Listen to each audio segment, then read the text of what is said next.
তৃতীয় শ্রেণীর শিক্ষার্থীরা, তোমাদের গণিত বইয়ের 105 পৃষ্ঠার 5 নম্বর সমস্যা নিয়ে আজকে আলোচনা করব। দেখো, এখানে প্রশ্ন হচ্ছে নিচের ভগ্নাংশগুলোর 3টি করে সমতুল ভগ্নাংশ লিখি। তাহলে এখানে একটি চার্ট তৈরি করা হয়েছে, তোমার বইয়ের মধ্যে এই চার্টটি দেওয়া আছে।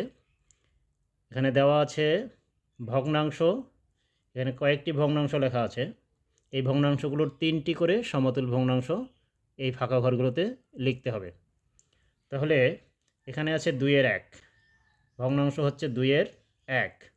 তোমরা জানো যে সমতুল ভগ্নাংশ হচ্ছে যে ভগ্নাংশগুলোর মান সমান, অর্থাৎ 2-1 মতো আরও আমরা যদি একটি ভগ্নাংশ লিখি, কিন্তু এই ভগ্নাংশ এবং এই ভগ্নাংশ দুইটির মান হবে সমান, তাহলে এই ভগ্নাংশ দুইটি সমতুল ভগ্নাংশ হবে। অথবা যদি কোনো ভগ্নাংশের লব ও হরকে একই সংখ্যা দিয়ে গুণ করলে যে ভগ্নাংশ পাওয়া যাবে, লব ও হরকে মনে করো 2 দিয়ে গুণ করলাম, এটাকেও 2 দিয়ে গুণ করলাম, তাহলে যে ভগ্নাংশ পাওয়া যাবে 2-1-কে 2, 2-2-4, এই 4-2 পাওয়া গেল। তাহলে এই ভগ্নাংশটি এই যে পূর্বের ভগ্নাংশ 2-1 সমতুল ভগ্নাংশ। এভাবে আমরা আরও নির্ণয় করতে পারি, যদি ভগ্নাংশ দুইটির লব ও হর পরস্পর, লব ও হরের গুণফল পরস্পর যদি সমান হয়, তাহলে ভগ্নাংশ দুইটি সমতুল ভগ্নাংশ। অর্থাৎ এখানে 2 গুণ 2 4 হবে, আর এখানে 1 গুণ 4 সমান 4 হবে। তাহলে এই ভগ্নাংশ দুইটি সমতুল ভগ্নাংশ। তাহলে আমরা সমতুল ভগ্নাংশ জানলাম। এখন এই 2-1 সমতুল ভগ্নাংশ আমরা বের করব কিভাবে?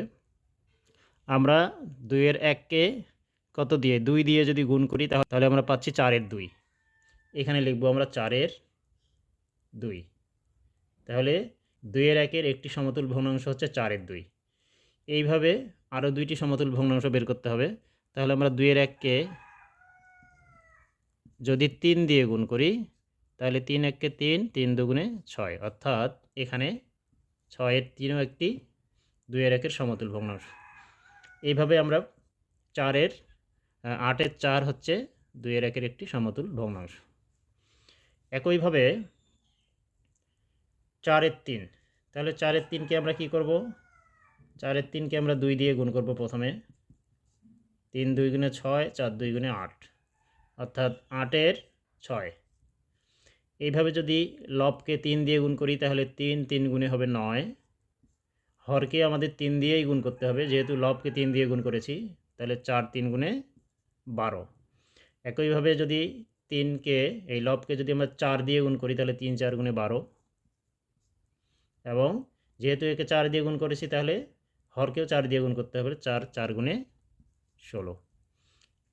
এইভাবে 3-2 সমতুল ভগ্নাংশ বের করতে গেলে 2 দিয়ে গুণ করলে 2-2 4, 3-2 6, অর্থাৎ 6-4। একইভাবে 6-9 অর্থাৎ 3 দিয়ে গুণ করলে 3-2 6, 3 দিয়ে গুণ করলে 3-3 9, 4 দিয়ে গুণ করলে পাচ্ছি আমরা 3-4 12 এবং 4-2 8।